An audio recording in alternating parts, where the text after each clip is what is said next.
बार भारत माता की जयकारा करेंगे। और ये भारत माता की भारत माता की वंदे वंदे राष्ट्र हित में करेंगे काम करेंगे पूरे काम।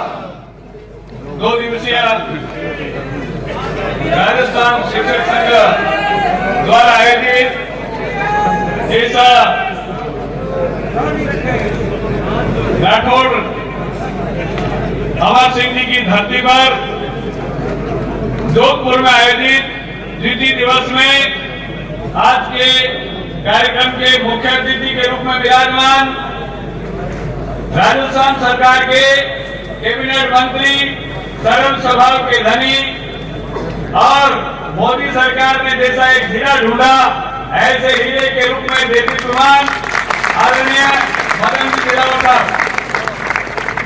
मंच पर विराजमान हमारे इस जोधपुर प्रांत के प्रांत प्रचारक आदरणीय योगेंद्र जी साहब, क्षेत्र के हमारे दोनों ही संगठनों को संभालने के लिए जिन प्रचारक को दिया आदरणीय घनश्याम जी साहब, हमारे पूर्व में अध्यक्ष और विभिन्न दायित्व निभाते हुए अभी अखिल भारतीय शैक्षिक महासंघ के पूरे भारत की कार्यकारिणी के सदस्य आदरणीय बजरंग जी साहब, बहन प्रदेश की महिला मंत्री आदरणीय जयमाला जी, प्रदेश के मंत्री आदरणीय अरुण जी और इस सम्मेलन के संयोजक के नाते प्रदेश के उपाध्यक्ष और सम्मेलन के संयोजक आदरणीय रूपाराम जी, प्रदेश के महामंत्री आदरणीय महेंद्र जी और अखिल भारतीय शैक्षिक महासंघ के राष्ट्रीय उपाध्यक्ष आदरणीय मोहन जी, प्रदेश के तीनों आदरणीय संरक्षक महोदय आदरणीय प्रहलाद जी साहब, आदरणीय राजनारायण जी और आदरणीय वर्मा जी और इस सम्मेलन को जिन्होंने रात दिन लेकर के जिनको जिम्मेदारी दी थी आदरणीय रूपाराम जी खोजा सहसंयोजक, आदरणीय नरेश जी सहसंयोजक और यहाँ दोनों जिलों के जिलाध्यक्ष आदरणीय भरत जी, आयकान जी, मंत्री आदरणीय सुभाष जी, कृष्णाराम जी, आप सभी का यहाँ में शिक्षक संघ राष्ट्र की ओर से हार्दिक अभिनंदन करता हूँ और हार्दिक स्वागत करता हूँ और साथ ही साथ आभार प्रकट करता हूँ यहाँ की इस एसएमबीसी हमारी ये जो संस्था है, इस संस्था की डायरेक्टर जिनके 23 महाविद्यालय हैं आदरणीय प्रियंका जी का और आदरणीय मंगलाराम जी बोगरा, आपके पूरे परिवार का मैं आभार व्यक्त करता हूँ कि आपने हमको यहाँ अच्छी सुविधाएं उपलब्ध कराई और जिन्होंने राम मंदिर निर्माण के लिए यहाँ से शुरुआत की थी 1 करोड़ रुपए देकर के उन्होंने हमारे शिक्षक संघ को उत्कर्ष परिवार की ओर से जिनको 1 करोड़ रुपए जिन्होंने उस समय दिया था, हमको भी आर्थिक सहयोग दिया है और आदरणीय निर्मल जी गहलोत का भी आभार व्यक्त करता हूँ। आभार के व्यक्ति के बाद ही मैं हमारे इस संगठन का परिचय के नाते पहली बार हमारे बीच शिक्षा मंत्री जी आए हैं तो संगठन का परिचय कराना चाहूंगा। ये संगठन किया था 1952 से शुरुआत हुई। माननीय देवजी जी पाठक जो पहले हमारे को प्रचारक के रूप में मिले थे और 1952 में जब स्थापना उसके बाद 1965 से लगभग उन्होंने संभाला 2006 तक हमारे को वो प्रचारक मिले और उसके बाद संगठन के प्रचारक रूप में भी गतवर्षी माननीय घनश्याम जी साहब को दिया है और इस दिशा में हम सब राष्ट्रीय चिंतन के लिए आगे बढ़ने के लिए जो जैसा कि अभी माननीय प्रांत जी ने विषय रखा है, हम सब उसी दिशा में लगे हुए लोग हैं।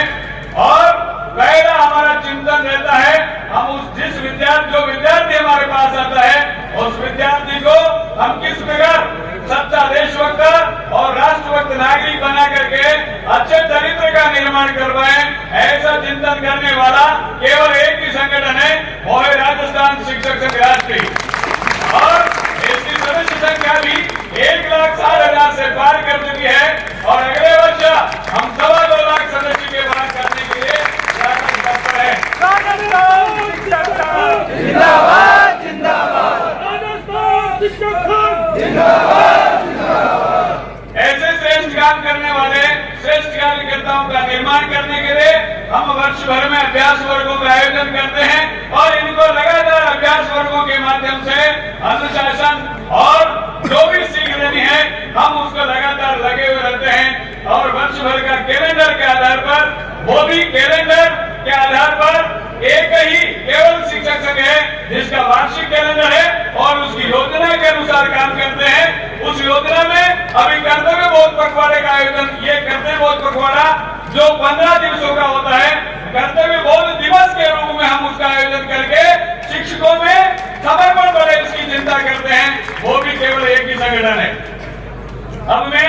अपनी कुछ मांगे हैं, शिक्षा मंत्री जी आए हैं तो निश्चित रूप से हमारे समवैचारिक हैं। पिछले 5 वर्षों में हमारे कई लोगों ने प्रताड़ना झेली है, उन्होंने भी कोई कसर नहीं छोड़ी और शिक्षा व्यवस्था को भंडार करने में भी कोई कसर नहीं छोड़ी। उन्होंने पहले महात्मा गांधी विद्यालय उन्होंने अपना जैसे मॉडल स्कूल खोले थे, हमने इंफ्रास्ट्रक्चर लगा करके सारी व्यवस्थाएं उन्होंने अंग्रेजी माध्यम के विद्यालय में हमने विवेकानंद जी के उस आदर्श को मानते हुए हमने मॉडल स्कूलों की सरकार ने प्राथमिकता आधार पर खोले थे। इन्होंने भी वो प्रयोग किया, लेकिन प्रयोग ऐसा जादूगर जी ने ऐसा प्रयोग किया कि न तो उन्होंने कोई शिक्षक दिया, न उन्होंने कोई बिल्डिंग बनाई। जो विद्यालय थे उन्हीं विद्यालयों को केवल कन्वर्ट करके दे दिया या अंग्रेजी माध्यम विद्यालय, और पढ़ाने वाला वही शिक्षक जो पहले बार था। जो ऐसे शिक्षक पूरी व्यवस्था का भंडार कर दिया। ऐसे अंग्रेजी शिक्षा जो विद्यालय खोले गए और 1800 विद्यालय तो जाते अभी खोल करके चले गए। उन 1800 विद्यालय मैंने तो पदस्थापन किया और उनके मिलने वालों को लगा करके चले गए। ऐसे विद्यालयों पर, ऐसी शिक्षण व्यवस्था को बर्बाद करने पर पुनर्विचार होना चाहिए। पहला विषय है। दूसरा विषय है जो वो शिक्षा व्यवस्था संबंधी था, वो शिक्षा व्यवस्था में कई भंडार किया उन्होंने। 6000 उच्च माध्यमिक विद्यालय खोल दिए जिनमें अभी पदों की स्वीकृति नहीं मिली, वहां प्रधानाचार्य बिना पद स्वीकृति के लगा दिए। ऐसे विद्यालयों को भी आप पुनर्विचार करें और वहां पहले नियुक्ति हो, पहले पदस्थापन के लिए पद स्वीकृत हो, फिर नियुक्ति हो, तब ही विद्यालय खोले। आगामी यह ध्यान रखना चाहिए हमको। उसके बाद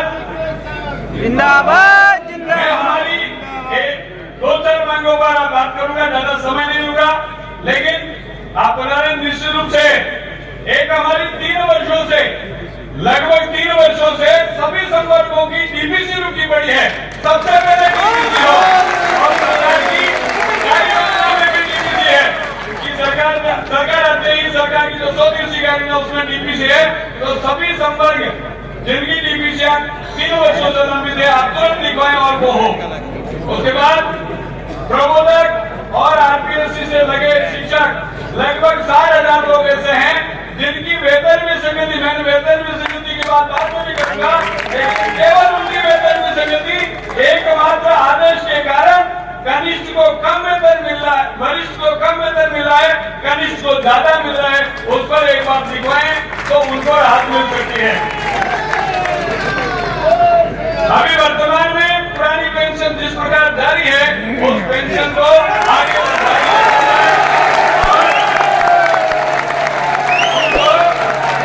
उसको जारी रखते हुए 25 वर्ष जिसको पूरे हो गए हैं, नियुक्ति नीति से उसको मान करके 25 वर्ष जिसको पूरा हो गए उसको पूरी पेंशन दिए जाने की भी हम चाहेंगे, आप करें।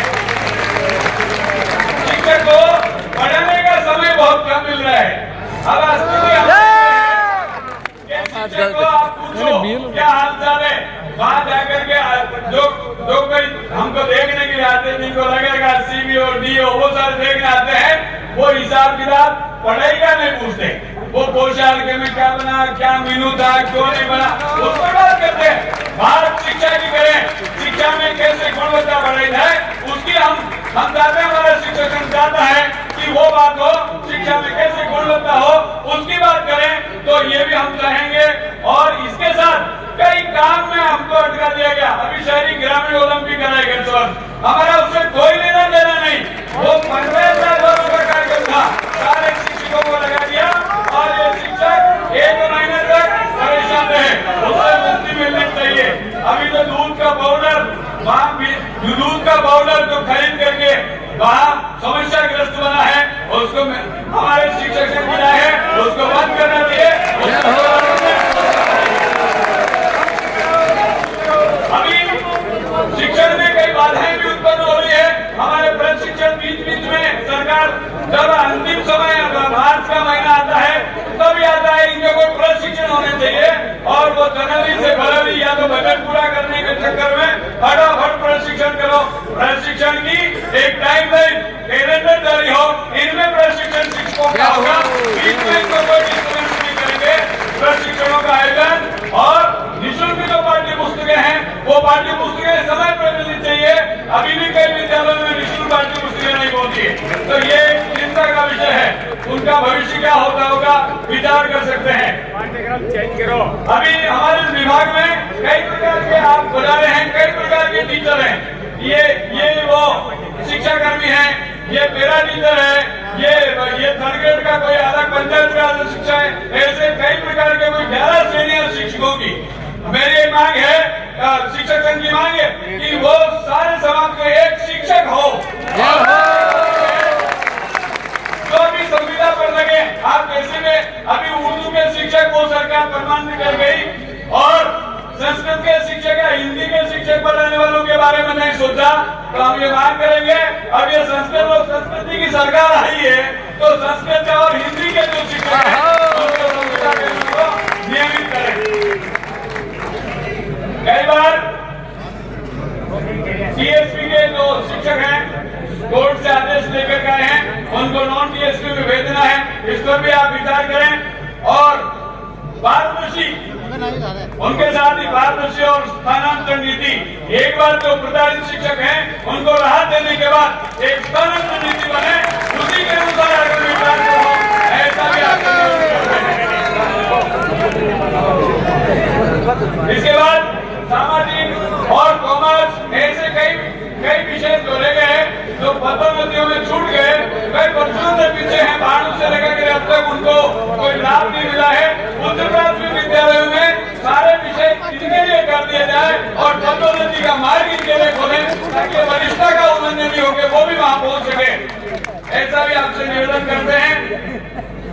विद्यालय में काम के लिए चपरासी नहीं है तो चपरासी के लिए भी हम आपसे परमानेंट भर्ती जब तक नहीं हो, महानरेगा में जो कार्मिक काम करते हैं उनको 150 दिन का रोजगार की गारंटी देते हैं। वो 150 दिन का कहीं भी आप दिखवाएं, भारत सरकार की गाइडलाइन में नहीं है तो उसमें डलवाएं और ऐसा करके चपरासी पीएस में माध्यमिक में 3 चपरासियों की व्यवस्था चाहिए। सभी विद्यालयों में योग शिक्षक हो ताकि ये जो भी हम योग दिवस मना रहे हैं पूरे अंतर्राष्ट्रीय स्तर पर योग दिवस मना के वहाँ भी दुनिया में लोग हमारा योग सीख रहे हैं, हमारे बच्चे भी योग करेंगे तो जो पीटीआई है, जो योग शिक्षक है उनका प्रशिक्षण भी हो और योग शिक्षकों की भर्ती भी हो। उसके साथ ही हम चाहेंगे प्रार्थना सभा को प्रभावी बनाने के लिए प्रार्थना सभा में क्या क्या हो सकता है और कैसे संगीतमय प्रार्थना हो, बच्चों को आनंद आ जाए, संस्कार क्षम वातावरण निर्माण हो, उसके लिए भी आप विचार करें। इसके बाद संस्कृत शिक्षा विभाग बना है, संस्कृत शिक्षा विभाग के अंदर अब संस्कृत का एक उत्थान होना चाहिए और संस्कृत में कॉलेज एजुकेशन और स्कूली एजुकेशन दोनों का भी मिलाया गया है। 5 साल में जो इन्होंने मिलाया वापस अलग अलग करके स्कूली विभाग अलग हो, कॉलेज शिक्षा अलग हो और उस पर दोनों पर कार्रवाई हो और दोनों का प्रशासनिक जांच अलग करते हुए जिला शिक्षा अधिकारी बैठा है वहाँ पर संस्कृत का भी उसके अधीन कोई पद स्वीकृत किया जाए और संस्कृत को बढ़ावा दिया जाए। इसके बाद प्रयोगशाला सहायक हैं, उनको भी शिक्षक का दर्जा कंप्यूटर शिक्षक है, उनको भी शिक्षक का दर्जा देते हुए जो हमारी सुविधा है उनको भी प्रदान की जाए, ऐसे हम आपसे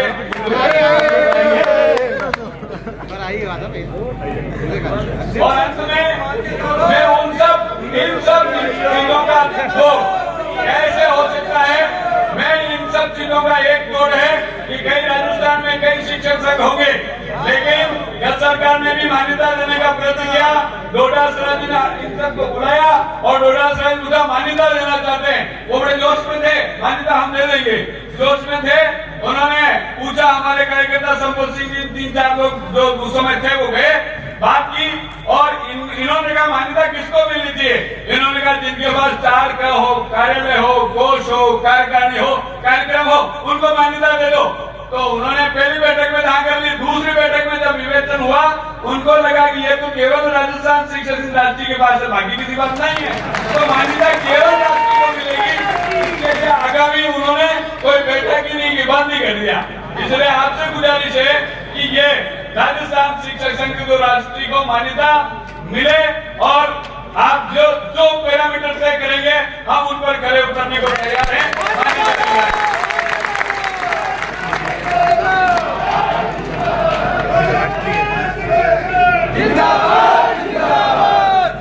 अभी वर्तमान में जो कुछ पाठ्य पुस्तकें हैं उस पर ऊपर हिंदी, नीचे अंग्रेजी और तीसरा अभी उर्दू लिखना शुरू कर दिया है, उस उर्दू को हटाया जाए, लिखना है तो संस्कृत जय